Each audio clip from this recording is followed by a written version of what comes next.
Dear Mama, I know I made a mistake. The harm has already been done, and I feel trapped, staring down an impending disgrace. I need your advice because I don't know where else to turn. It all started about 3 months ago when my husband fell ill. We rushed him to the hospital, and it was worse than I'd imagined. They admitted him straight to the ICU. For 3 days, I stayed by his side, hoping, praying he'd get better.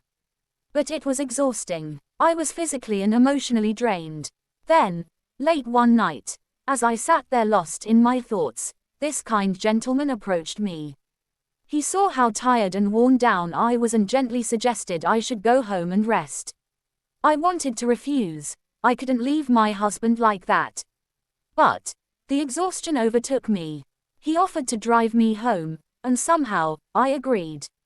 Once we got home, I couldn't think straight.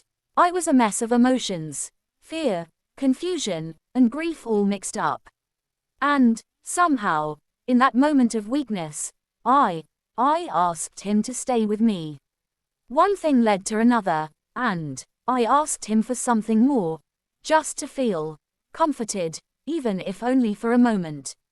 We ended up together that night, but the next day, when I went back to the hospital, I was met with devastating news. My husband had passed away. He was gone. I was in shock, barely able to process anything. Days passed in a blur, planning the funeral, and trying to cope with my loss. But now, 2 weeks away from the funeral, I find myself in another situation.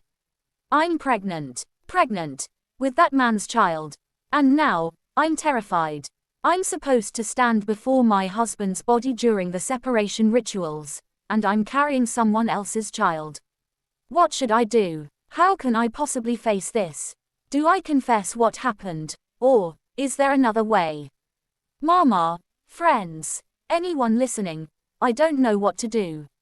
Please, share your thoughts. I'm desperate for any advice that could help me through this.